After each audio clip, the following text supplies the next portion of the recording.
Interdisciplinary Distinguished Seminar Series of ECE Department and IEEE ENCS Signal Processing Chapter meeting.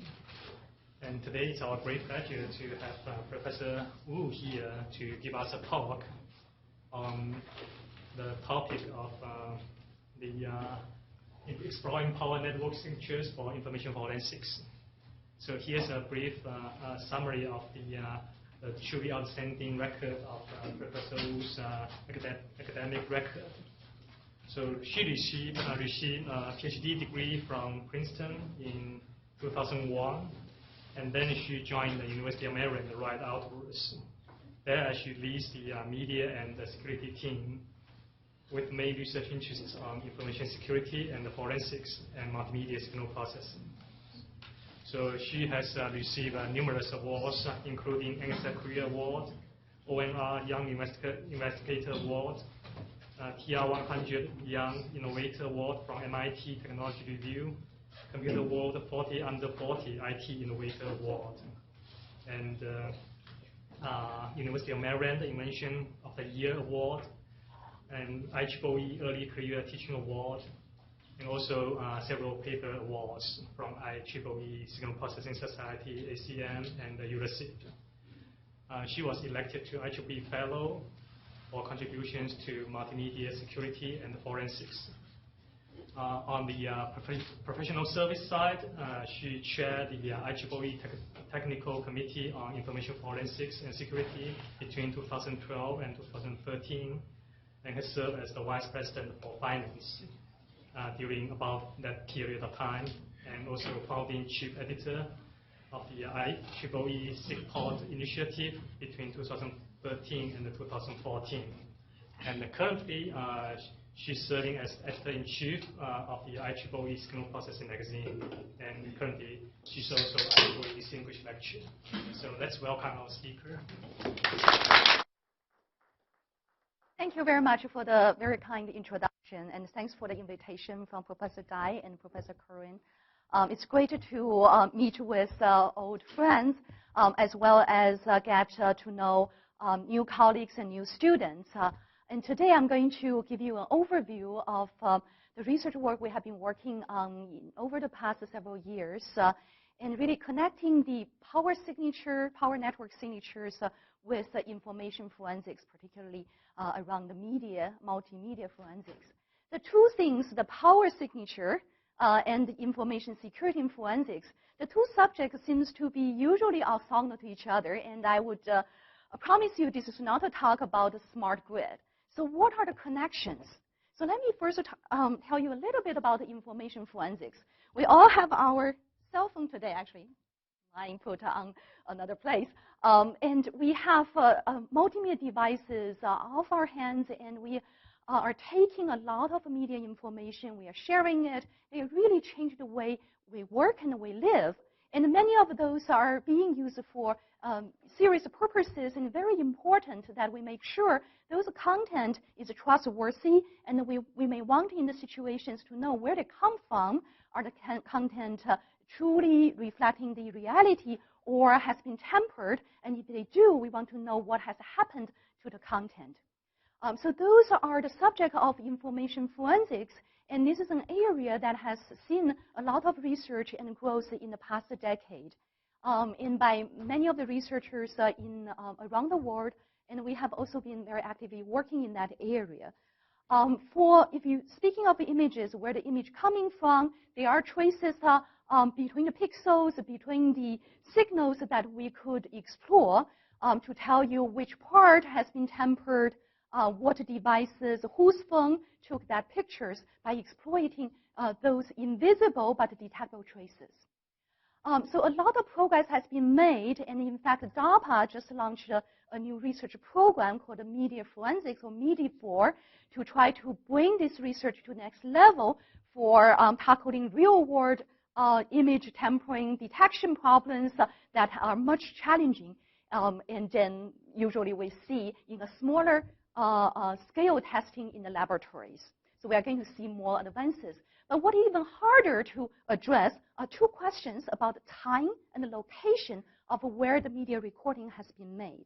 But why those time and recording problems important. My favorite example is to use the video broadcasted by bin Laden as an example, that during his lifetime, whenever those propaganda videos got aired, many people around the world working on fighting terrorists will become very busy. They want to know when this video was shot, where the video was shot, and there's a soundtrack, there's a visual track. Were they captured at the same time, which means certain forensic, certain intelligence information to guide their fight of the terrorists, or are they captured separately and then just using the editing software to superimpose together? So there are other situations in both military intelligence operations as well as in business operations and in the court proceedings. We want to verify or determine when and where a media recording has been made. In those questions, we can't simply rely on the metadata, which can be easily changed on the headers or the time information putting with the headers. Now, where are the clues?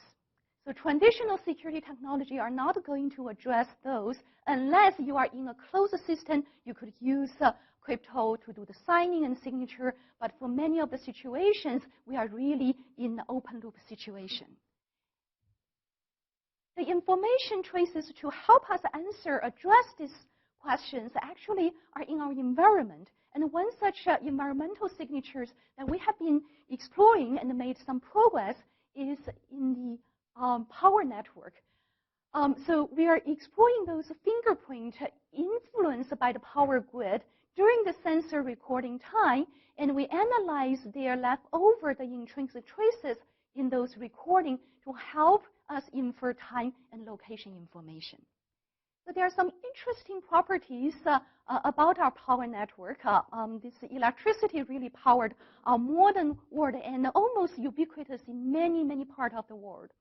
We would not have today's lecture if without electricity. If we tap into our power outlet, and we are going to see that the current and voltage following a sinusoid waveform, there's a nominal frequency. We have 60 cycles per second in North America, and in most other parts of the world, like in Asia and Europe, we have a 50 hertz nominal frequency. But if we're looking at those measurements in our power outlet, we can use a transformer, use a step-down circuit to build some circuit that's based on what we learned in the early years of EE. We will see those instantaneous frequency is almost never exactly 60 hertz here in North America. In fact, they are often slightly deviate from the nominal and changing over time. And this is the variation we call the electrical network frequency signals. So we are looking at the instantaneous frequency of our power frequencies over time, and we are looking at what kind of properties, the interesting property we can use them. The properties of the power network designs, when we have an interconnected grid, if we looking at the instantaneous frequency of two locations of the same grid, for example, in US, we have three major grids: the eastern grid, the western grid, and you know what? Texas is always special. So the two locations in the same grid, here Raleigh with Maryland, Washington, D.C. area, New York City, we are all in the eastern grid. So we are sharing basic trends of the network frequency signal variations is the same. So that instantaneous frequency we tap into our power outlet, that major trend of variation is basically saying that variation is due to the dynamic interplay between our ever-changing demand for electricity and the supply from the power plant to try to catching up our demand. And through this dynamic process, we see that variation. And that in our signal communication terminology, we see a random process that is not exactly predictable, the particular variations. So that is kind of a time signature. If we record a reference signals from, say, Raleigh, then we will be able to infer and foresee what will be the trends at the exactly same time in another location of the same grid. If we want to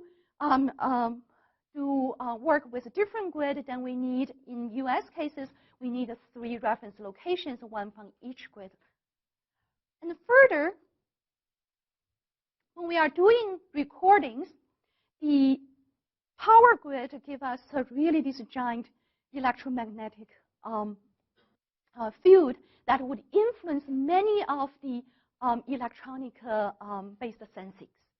And so it's understandable if we have some microphones, depending on the microphone sensing technologies, it may be more or less influenced by the electrical interference, especially if it is hooked up to the walls through the power main, or even for battery powered, it may be influenced by the electromagnetic field. And even when it's not directly by the EM field, there can be some vibrations, by acoustical mechanical vibrations of the power equipment surrounding us that may be inherently captured during the acoustic recordings. And we are also going to see not only this EMF signal can be heard and can be present in the sound recording in many occasions, but it can also be seen in visual recording. Yes?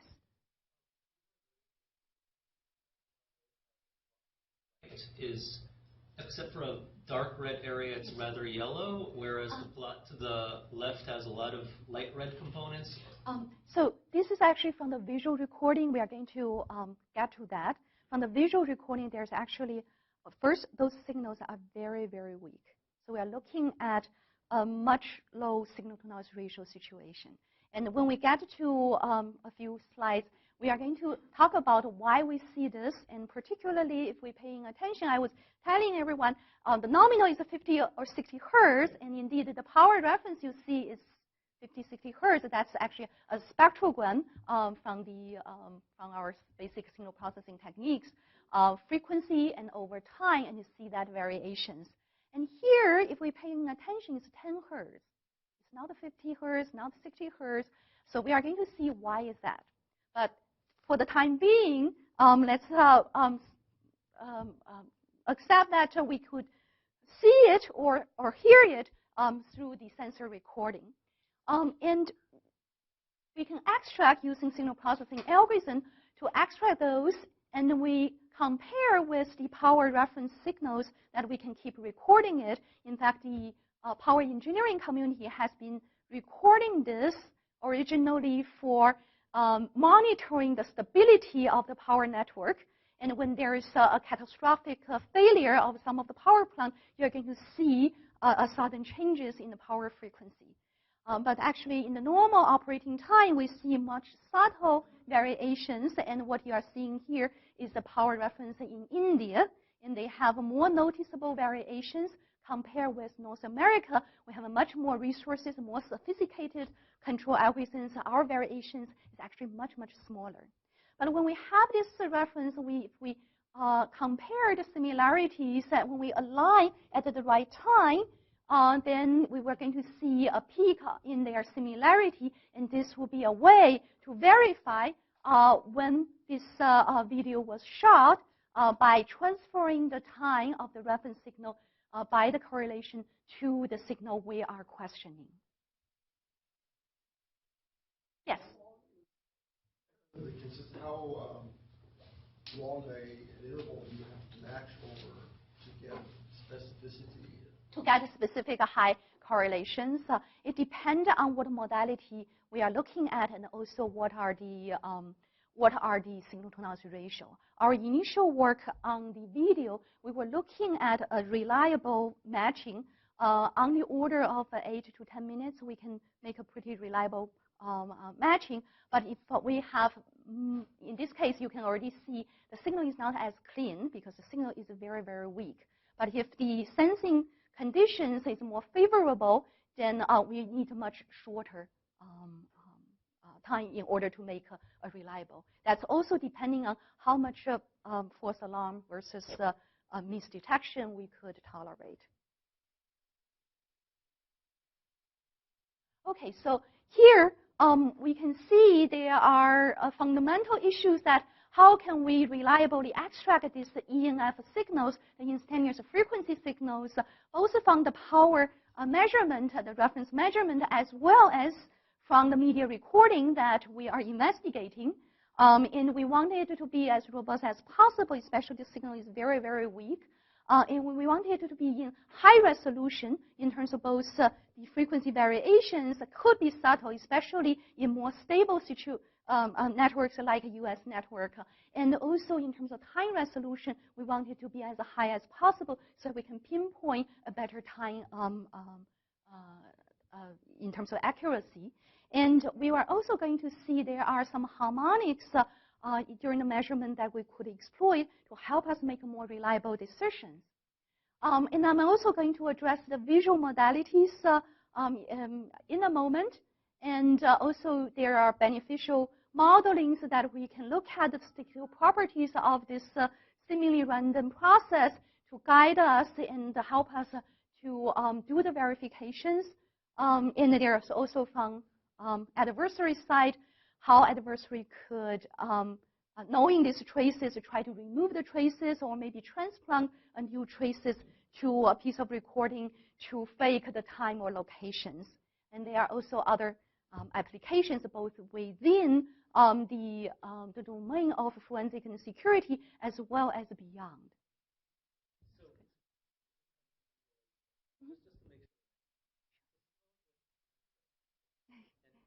Professional terrorist, not an amateur terrorist. In order not to provide clues, I should really get my own generator and I should work on my own electricity, because what you're really telling us is because these things are measured all the time, if I'm an amateur terrorist and I run on the network, people will be able to use it against me later. I think that will be the case. Now, if it's in the professional terrorist, you can also argue that in the Bin Laden's case, if he hide out in the cave, it may be farther away from the electricity.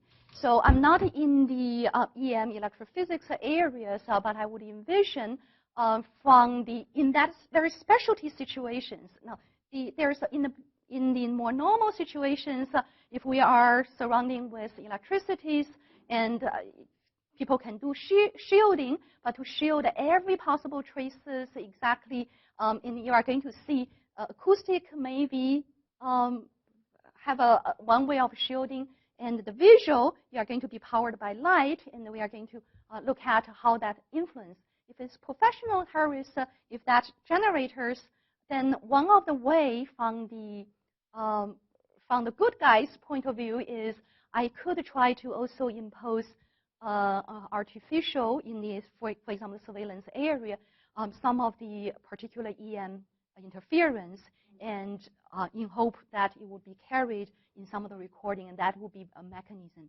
And another thing is every generator may also have their own signatures.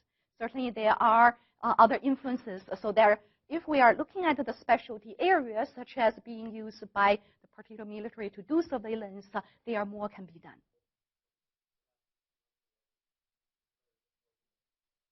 This organization that has the resources to do all this stuff.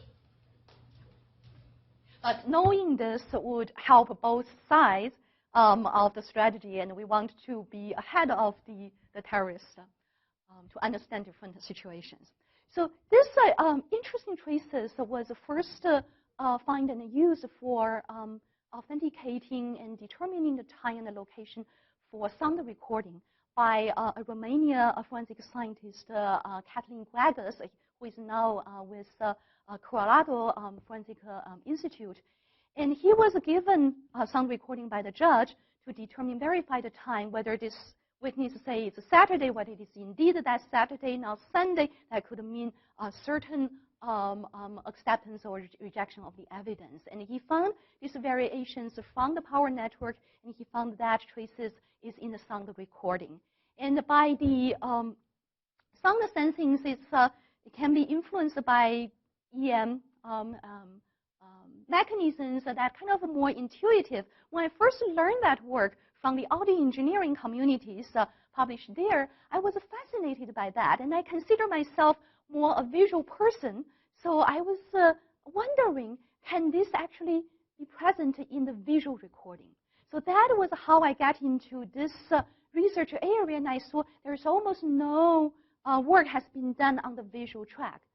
So the first piece of research work we done is to do a rudimentary step to really see whether what are the traces and whether it can be sensed.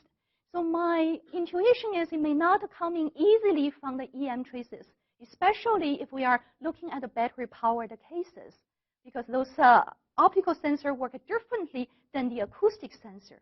However, in a visual recording scenario, particularly indoor, like where we have here, we are always, almost always having lights, and those lights are connected to the power network.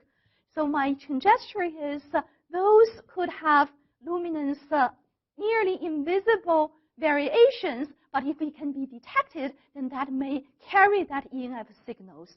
So our initial work was to verify if I have a very good sensors, very sensitive high bandwidth sensors, can I really get that EMF signal? And that is where we built a very simple circuit with photodiodes with 2 stages of amplifications. And this is how the circuit looks like. This is a photodiode that has a very good sensitivity and a high bandwidth. And then in the meantime, we also will tap into our power outlet with the transformer to step down the voltage, and also further a voltage divider to get it into a safe voltage area to get into our AD converter into the computer. So we digitize that.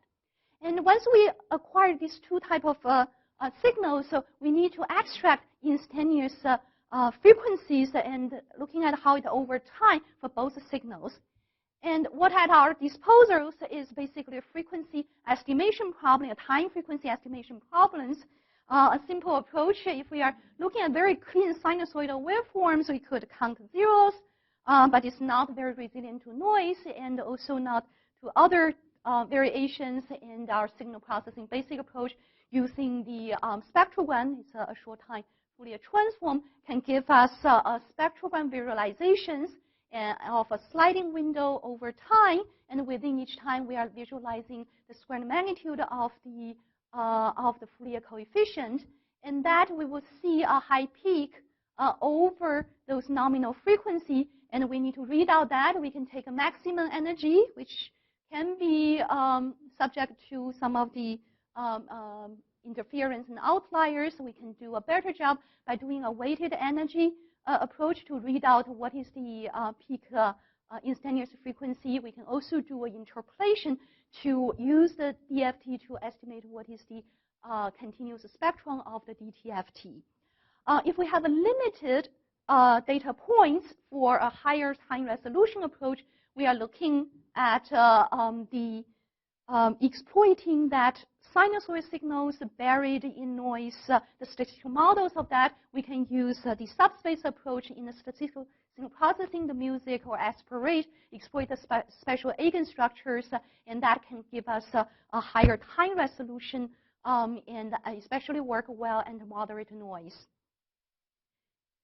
And we can also do more explicit tracking approaches, exploiting how this frequency is vary over time. In the power community, when they are modeling, they are tapping into the power network, very clean sinusoidal signal. They exploit the sinusoidal signal, single sinusoidal signal structures. They have a so-called phasor approach to explore. But it doesn't really work very well when you have harmonics or non-trivial amount of noise. And we can apply those approaches to the signals, the power reference signals, as well as the photodiode signals. And the photodiode is basically sense the light intensity.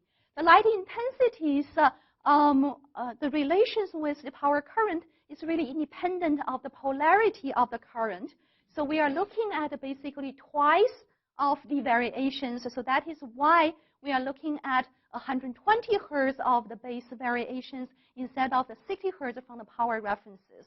And that power loss also help amplify visually the variations, and then we can extract those signals coming. So the dashed line is the photodiodes readout, and that is twice of the variation, but in a similar when we align together with the ground truth from the power network. And then, for example, a simple sliding window cross correlation could reveal high peaks, and these are by different instantaneous frequency estimation approaches, and you can see that, for example, zero crossing or maximum energy doesn't work as well as the weighted energy approach.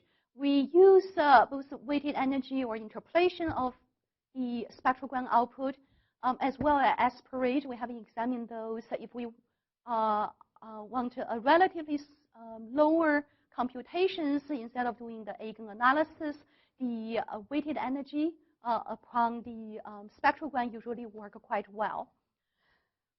So we see the peak when we align the photodiode recording at the same time of the power reference recording, we see the high peak.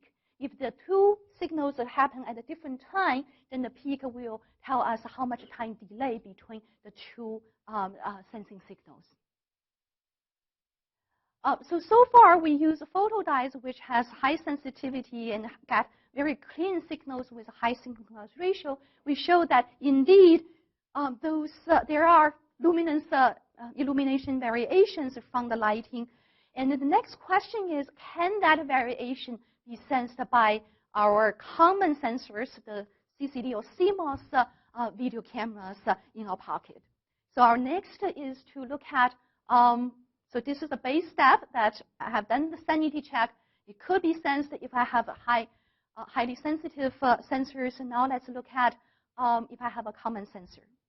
The challenges here is not only on the sensitivity side, that our common sensor may not be as sensitive as the photodiodes that I particularly pick, which is actually not expensive, under $10. But also, the challenges lies on our sampling rate. When we have a video camera, most of today's video camera sample at the frame rate of 25 to 30 frames per second. Now, the signal variations we are looking at, that intensity changes is on the order, the base frequency is 100 or 120 hertz. So we are really sample that if we're looking at the illumination variations frame by frame in my video recorded on the common video cameras, that is not a high speed, just a common sampling rate, we are really significantly downsample. But by the optical sensors, we usually do not have this frame buffer in the analog domain to do the anti-aliasing filtering. So we can actually leveraging the aliasing effect and to read out the this ENF variation. And that is what these slides visualize for you. The base variation will be in 50 hertz, for example, in Asia, will be from 100 plus and minus in the spectrum. And as well as we may see some harmonics at integer multiple of the base frequency, so 200, 300, and so on and so forth. And the frame rate by the legacy of the analog recordings, many of the video camera today is just below 30 frames per second to avoid some of the historical artifacts. So they inherited this frame rate at 29.97. So when we sample that ENF variations using the video cameras, we are going to see by the sampling theorem the tilings of these spectrums at integer multiple of my sampling rate. And when we're looking at this sampled version, we are looking at one period from minus to plus of half the sampling rate. So the 100 hertz of the variations is going to be aliased to just above 10 hertz, plus and minus. And then the 200 is going to be just below the 10 hertz, and with also a mirroring effect. And the 300 is going to be just above the DC. So that's where we will be looking for the ENF signals when we have a CCD video camera, and we will be looking at analyzing the videos every frames. We are looking at the average intensity, and we are looking at how that subtle average intensity changes. And we start with our as this exploratory research started with the most favorable situation, we will keep the video looking at a still scene. So there's no major movement. The variations of the average intensity should be contributed mainly by the lighting, by that ENF influences. And that is where we see the variations. As you saw, this is like a recap rerun of the previous slide. You saw it at around the 10 Hz, and because of the aliencing, and that's inconsistent that's consistent with our aliencing studies, and that's the power. And this was taken. The measurement was taken in India, and you can notice that their variation is quite a bit, up to about half Hz. And when we align, so when we have this measurement and have a concurrent power recording, when we align at the same time, you are going to see a high peak. And visually, you can also see there are valleys and the peaks and the bumps are aligned together. Then we are going to see a high cross correlation. And that will be a verification of the time and the grid locations where this recording was made. We have also examined the other geographic locations, and what you are seeing here is a recording, is the from the video when we visualize the spectrogram of the ENF estimation frame by frame intensity change, and you can see the one just above 10 Hz. And this in China, the measurement was done. There's a profound harmonic effect. So we also see those 200 Hz got aliased to just below 10 Hz, and 300 Hz just above the DC. And each of these copy actually individually, if we correlate, they also show a high correlations with the power recordings, and we can actually combining them based on weighted by their synchronous ratio to make a more reliable ENF extractions from the video, and then make a reliable decisions with the time and the location estimation with the power reference. So that is the basic verifications that we show that using CCD cameras, we have the potential to see the ENF signal, and we can compare with the concurrent power to determine or verify the time of the recording.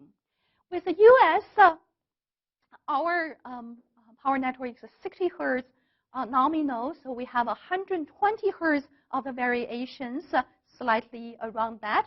And that's going to be aliased to just above the DC. And you can see that's weaker because usually the DC will have much stronger energies, and that may present a lower synchronous ratio situation. If we don't have as much of the movement, then this can be still extracted. And in this example, we see we still have a high, very clean correlations to verify the time where the recording was actually made about 32 seconds later than the power recordings.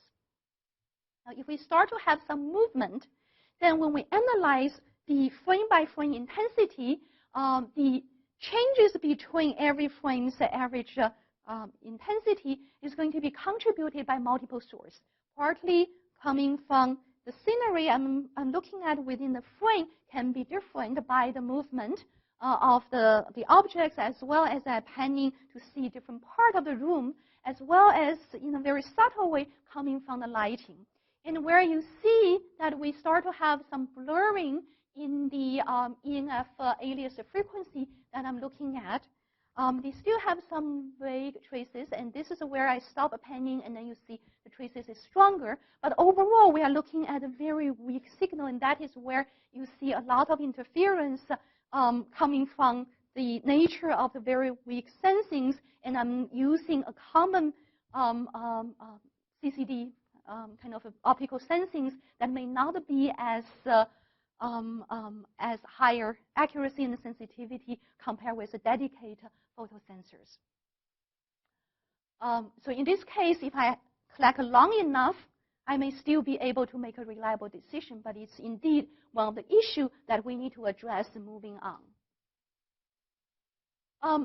Some of you may wonder, is this only limited to the indoor environment?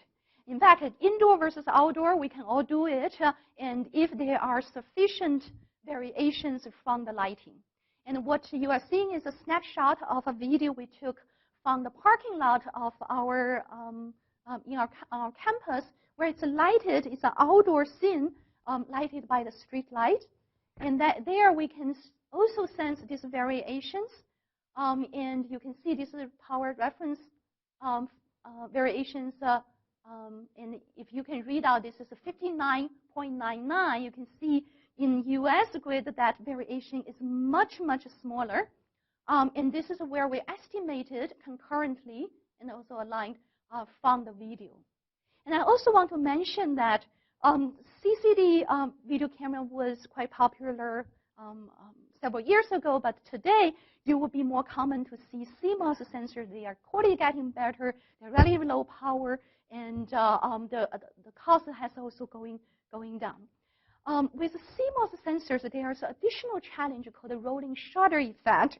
The rolling shutter effect refers to the fact that when we capture one scenery of each of these frames, the CCD sensors will do a global shutter. That is, my shutter is going to open to capture the entire scenery's light 30 times. So each time I open the entire things up and I capture at that instant and then close it and do this 30 times per second. While the CMOS sensors do this line by line, known as a rolling shutter. I would open my shutters to capture the first line, and on a rolling basis, I will read that out, and in the meantime, I'm capturing the second line, and so on and so forth. So rolling shutter enabled some of the specific electronic implementation, circuitry implementations of the CMOS sensors, making it efficient, but they're also known to be having some notorious artifacts, particularly when you have very high motion. Because at the moment that I'm sensing the next line, my car may already move to a new location. So when you have a fast movement, you're going to start to see the artifacts. But this is actually a downside, but if we know how to utilize them, that effect can be first restored by the computer vision and the computational photographer community. We are inspired by their work because they give us an opportunity to sense that subtle variation much more frequent than the frame rate. In fact, a reasonable video camera today is going to have about 100 or 1,000 lines. So potentially, if I could estimate that subtle variations of the intensity changes per line, I will be able to overcome the time aliasing problem of the limited frame rate.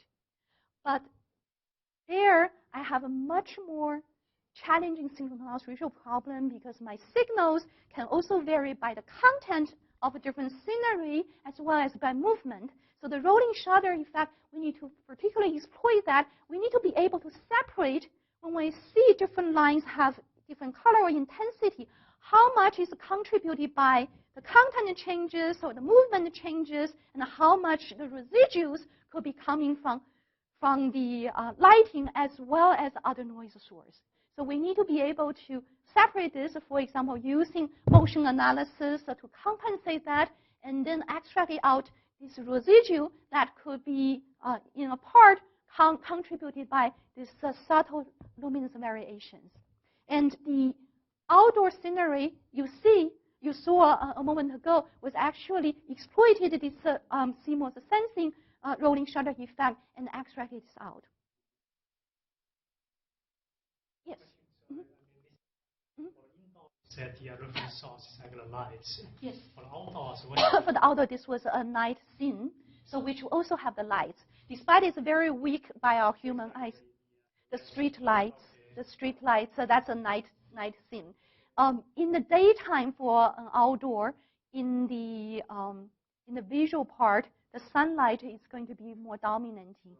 In those situations, if our recording is made near power equipment or in, for example, more urban areas, then we can look at the acoustic channels. And we have also done the experiment, you can look at the acoustic channels, and oftentimes they may also capture the EMF. So we can use different modalities depending on the availabilities and the presence of this trace. And in these situations, in the nighttime, the outdoor lighting is going to carry that luminance variation. Even though our eyes may not see it, our sensors may potentially capture that. And using signal processing, we can extract. And how we can use this to address the integrity of our video. When we extract this EMF signal, it's a slowly changing variations over time, and usually more contiguously changing over adjacent frames and time windows. So if we have a clip of a video that got inserted or got cut off, then we are potentially going to see abrupt changes of the EMF signals, even when we don't have a concurrent references. So this is visualized for you. When we insert a clip, you see abrupt changes of the EMF. And if we do have the contiguous recorded power references, then we can analyze piece by piece and align with our power references so we can know which time and location, grid locations, each of the piece of the recording coming from, and this questionable piece when that recording was made. So that is to address the temporal integrity of our video.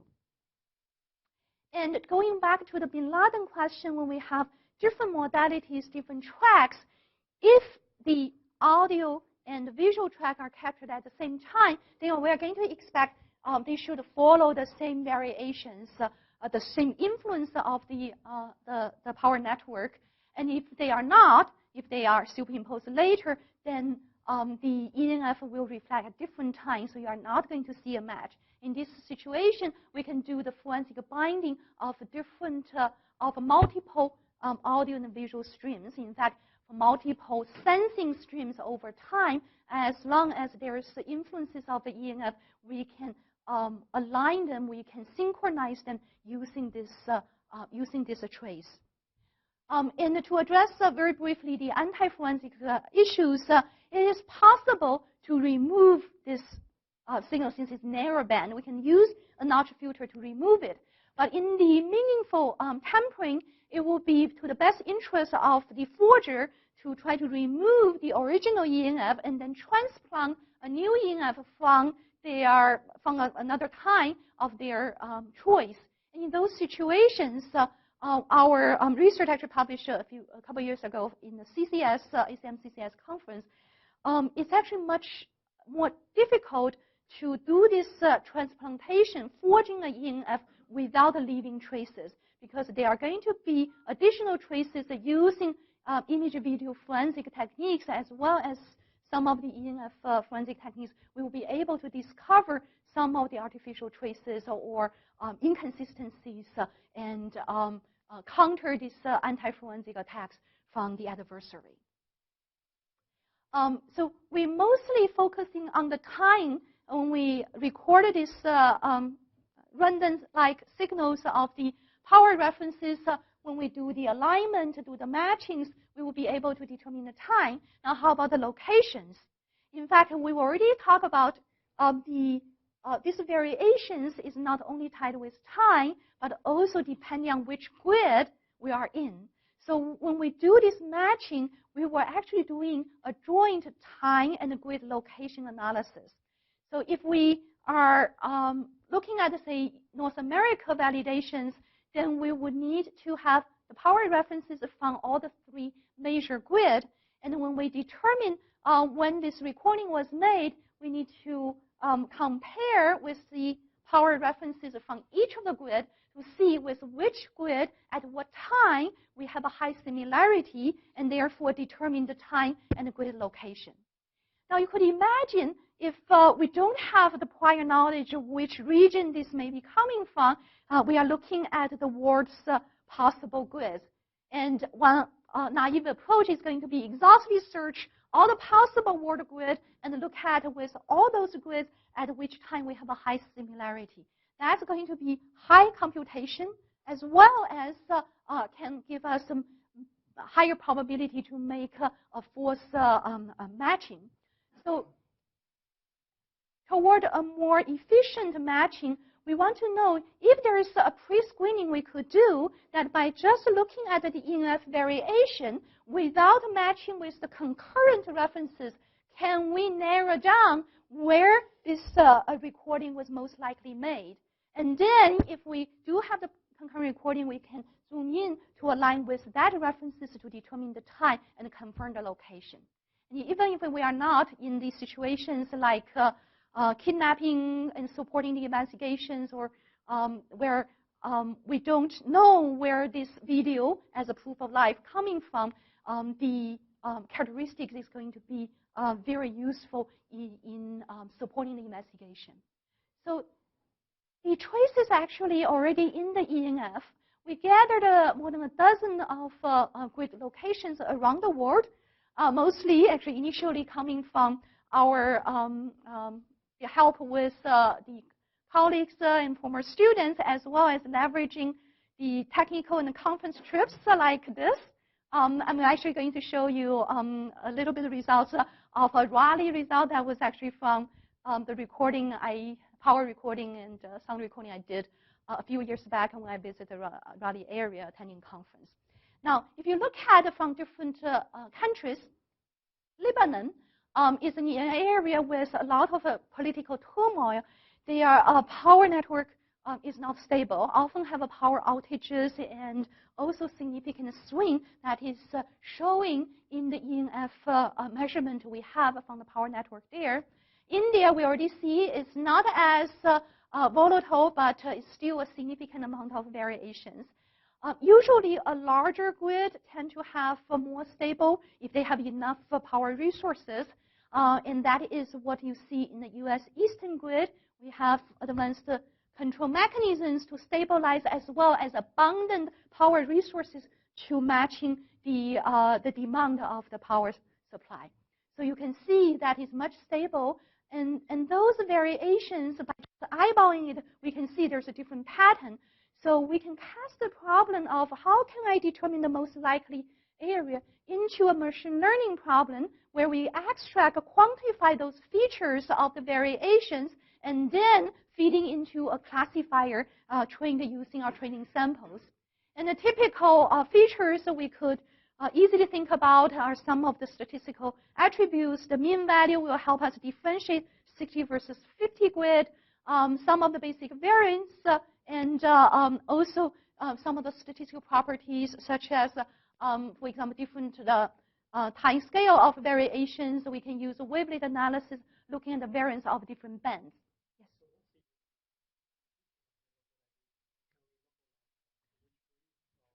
Using this machine learning down to the grid, because the same grid has basically the same trends of variations, and their statistical properties will be basically the same. Yes, I know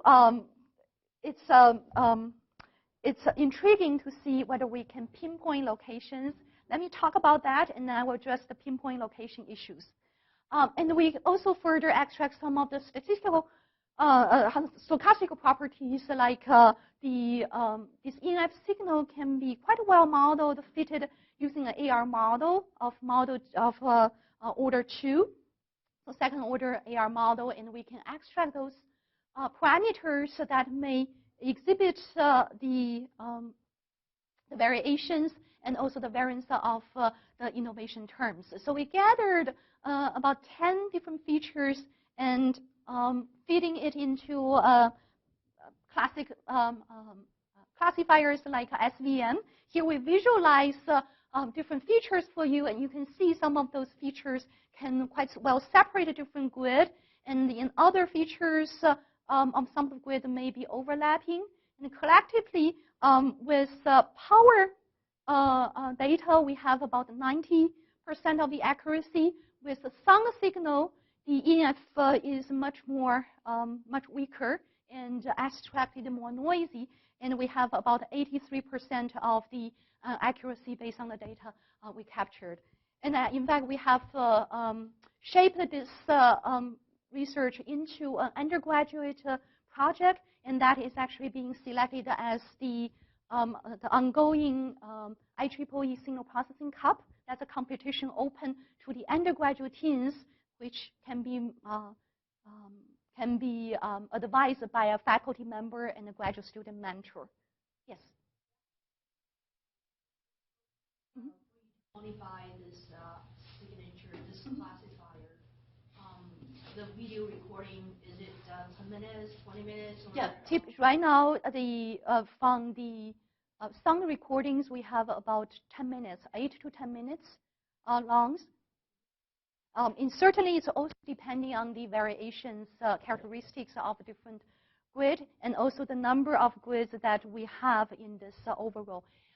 What we envision is we have currently a moderate size of database, but with more data, we are going to see possibly different variations and also different, we can potentially collect the different, much more different time and of day and also time of the years in terms of learning the variations. So potentially it may also carry some of the variations, inferable variations about the time of the day or the time of the week of season. Mm-hmm. Mm-hmm.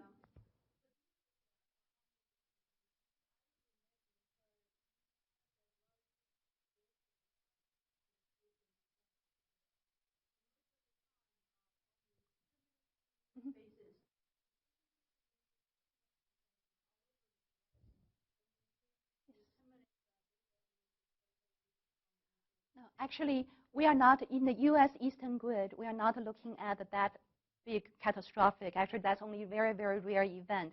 What this captured is indeed the very stable, subtle changes. Even for Lebanon, we actually have separated those so we can handpick as in the training data set the high variation versus the more stable versions of Lebanon, and both actually can pinpoint us to the Lebanon class, because even in the more stable areas, there is characteristics of the variation tied with the control mechanism and the resources that tied with quite uniquely with that grid. There are some similarities between grids, particularly relatively smaller grids, that they may run similar control algorithms. So those variations, we are not in the US grid. We are actually looking at very, very stable situations. Those outlier rare events are not quite captured by the machine learning. When you learn, those are rare events, so they may not really have much a weight contributing to the machine learning. Okay. But thanks for helping us to clarify that. And I think more data will also help us to learn more of the variation. But with the 10 minutes data that we don't really capture the rare events, we are more capturing the typical variations and the statistical and stochastic properties of that. Mm-hmm.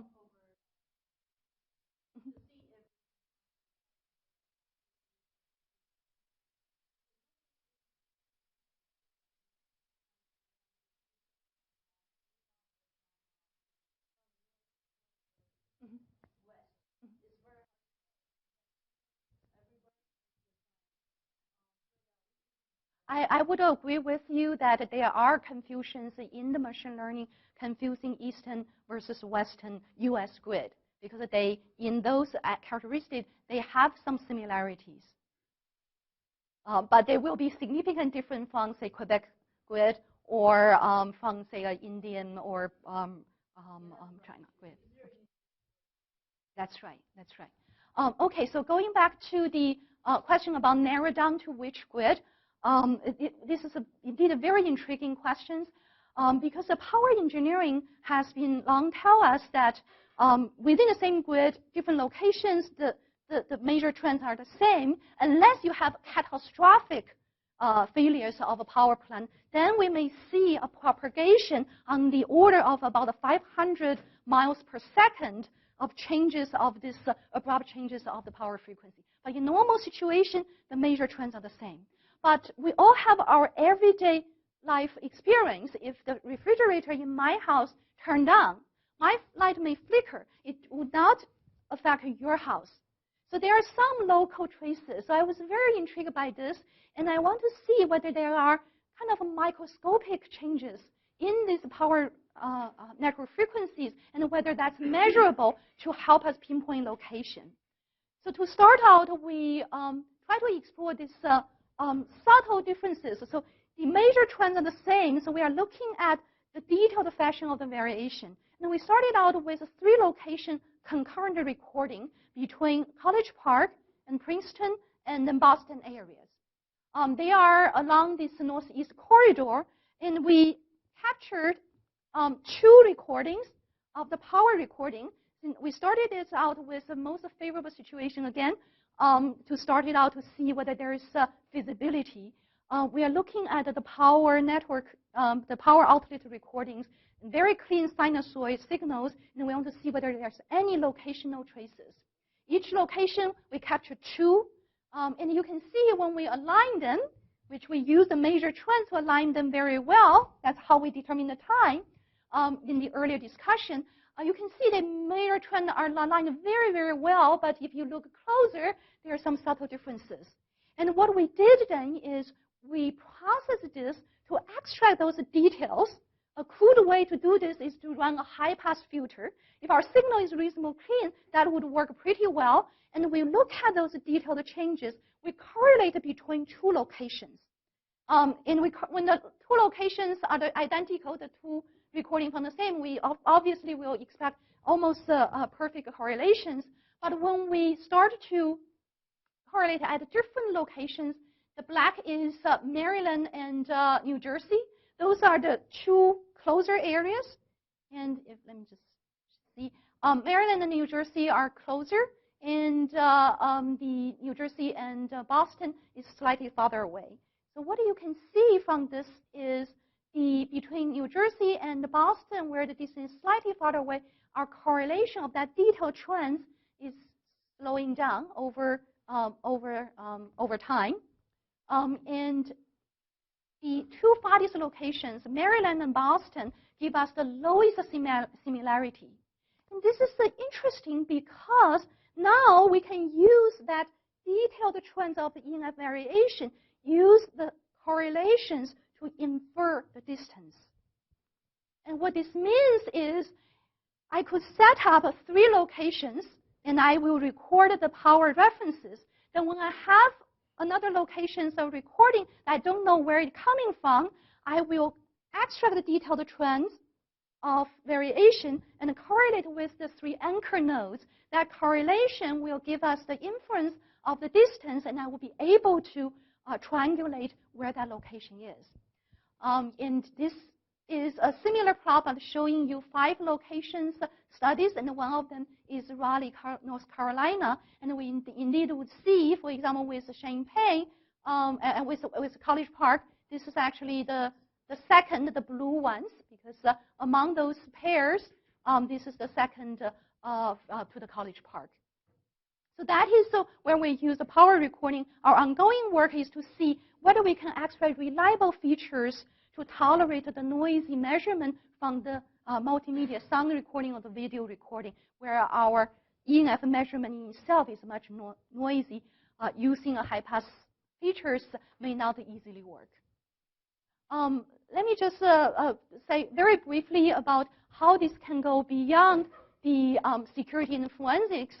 The ENF traces is not only in today's recording, it's also present in historical recording. Many of those are magnetic recording on tape and then digitized. And to social scientists in the humanity areas, they are very important historical evidence, and many of those important records may not know the exact time. And to give you an example, there are a bunch of White House recordings during John Kennedy's time, and when he was discussing with his cabinet members about the Cuban Missile Crisis. Some of those don't know the time, but it can have significance in the historical studies if we do know the time. And what we had studied is you not only see 1 ENF traces, which coming from the original recording, we also see the second ENF traces that is coming from the digitization time. And in these situations, this piece of recordings, the playback and digitization time is slightly deviated from the recording time. So you see that two frequencies are separated, allowing us to easily capture and the power variations both in the initial recording time and the digitization time. So this actually gives us a sense of what will be that historically important time. If we don't know the time, if we can gather other piece of recordings in the 60s and with known time, for example, through public radio or through other amateur recordings, then we would potentially be able to pinpoint time and suggesting to the tools to the historians and the social scientists.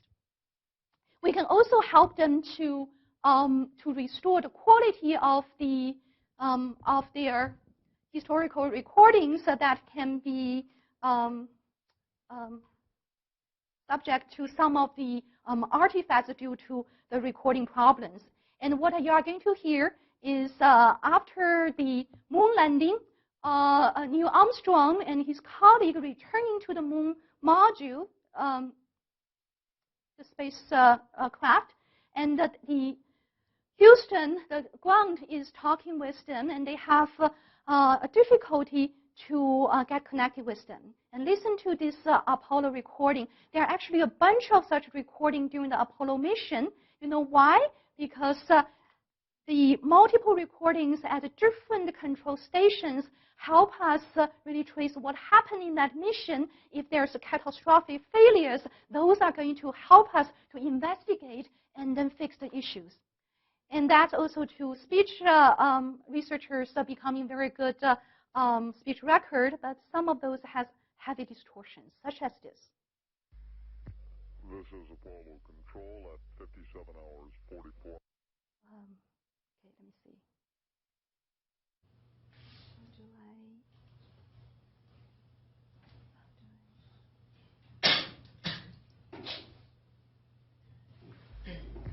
This is Apollo Control at 57 hours 44 minutes. We've had no further reports from the crew to indicate whether or not. Due to mechanical issues, this tape was significantly slowed down, and the ENF traces actually provide us a natural reference like a pilot, and you can actually already see it's quite deviated from the nominal. And using these traces that we now know and discover, we will be able to restore into this. This is Apollo Control at 57 hours 44 minutes. We've had no further reports from the crew to indicate whether or not Neil Armstrong and Buzz Aldrin have returned to the command module. So those are the traces that's there, but historically we don't know that. The speech restoration researchers are going to look at other more difficult clues, but with this we will be able to simplify the task so much. And we can also synchronize the videos and provide us a tool to synchronize multiple videos to generate a different immersive experience. Today, in our cell phone, we can easily stitch still pictures together to make a panorama. We all have video capabilities there, but we rarely would see capabilities offering to us to stitch multiple video together. For example, if this is an NC State basketball game, you and your friends can sit in different parts of the stadium and actually reconstruct a multi-views of that game instead of relying on dedicated expensive equipment. But we don't really have easy tools there. Computer vision, the stitching the pictures together is already there. What is the challenge? It is because not only we need to do spatial synchronization, we also need to do time synchronization. If we are not running the same protocols in the more ad hoc situations, that is a tremendous amount of power, computational power needed to process the videos to do both synchronization. What we can do is to decouple using the ENF traces from either the sound track or the visual track to first do a preliminary time synchronization, and then if there's a real overlap, we can use that to refine and then stitching the video together. And what you are seeing is actually synchronized. And if you are familiar with computer vision, you can see actually there is a quite substantial viewing angle changes, which can be difficult if you only use the image-based feature alignment. And you don't actually have to be in the same room. We can be in different rooms. Here, just as a toy example, we are capturing a clock to help you get a sense of synchronization. But the two videos was recorded in different rooms about 20, 30 yards apart. And we can synchronize them using the sound traces, using the ENF traces in the sound. And addressing the rolling shutter issues, if we can address them, we can extract the ENF signals from both video, including at a time where there's no substantial view overlap, when this person is actually walking away from the scene. That was actually the student who did this work. And you may also notice some of the automatic brightness changes that may affect the luminance estimation. So we need to compensate that, plus compensate the motions in order to synchronize that. But once we synchronize, we can provide interesting views depending on application into a more immersive platforms offered to the everyday users. So to summarize, in this research, I gave you an overview of a series of research we have done for using this electrical network frequency signals. And we have published different part of this work in the signal processing journals, in transactional information forensic and security, and some of the related ACM conferences, the multimedia conference, communication and computer security conferences. A more recent work addressing the rolling shutter and the synchronization was published in ICIP and also the ACM multimedia immersive media workshops. So here, thanks to the funding agencies that supported different part of this ongoing work, and a number of graduate students who contributed to this effort, some of the undergraduates from our research REU program, and the two colleagues in the iSchool supporting and collaborating on the historical recording work.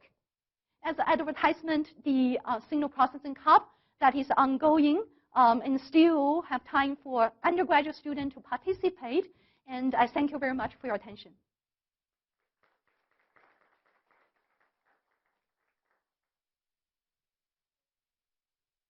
It seems that actually there will be a class at 2:20, so actually we are really running out of time.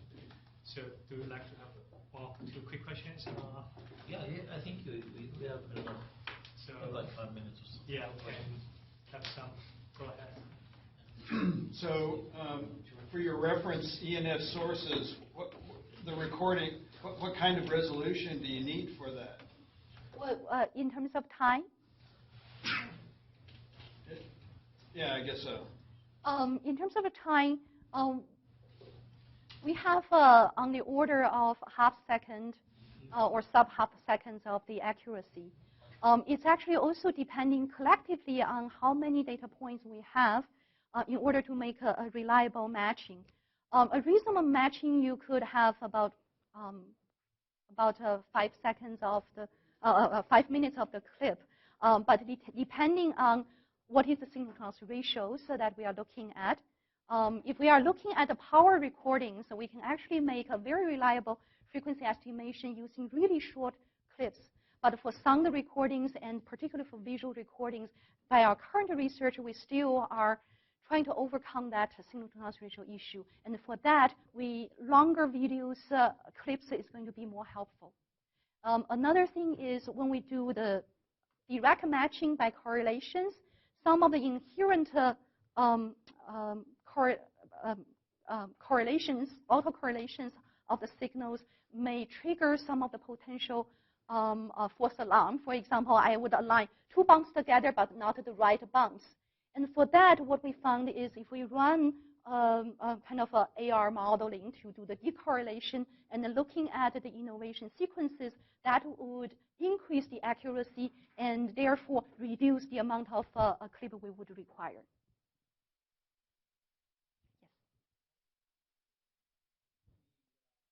Signals from your measurement apparatus and the source. What do you mean by decouple? The same grid. How do you? So there could be. You could be measuring you could be actually seeing your own effect. You know, the measurement instrumentation could be getting affected by the power at the same time as you're thinking it's coming from the source that you're measuring. So I think it really certainly also depending on the sensors. What we have an ongoing investigation with a colleague working particularly on acoustic and visual and optical sensors to understand the different sensors' properties. This was the audio part was initially looked at by the audio engineering community, but what I had found from the literature I could get my hand to, there's not a very thorough investigation on what are the source and the type of variations of different type of acoustic sensors. So we are actually doing some of the measurement to try to understand what are the, more systematically, what are the factors. And so far what we have seen is it's quite consistent because what we are doing is in the concurrent we have our power recordings.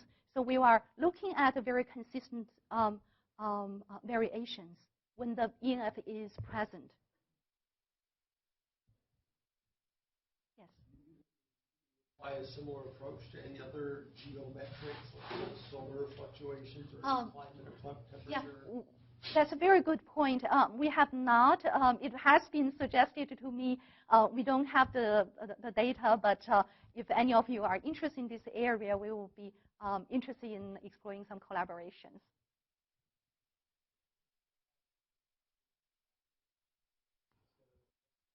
C13.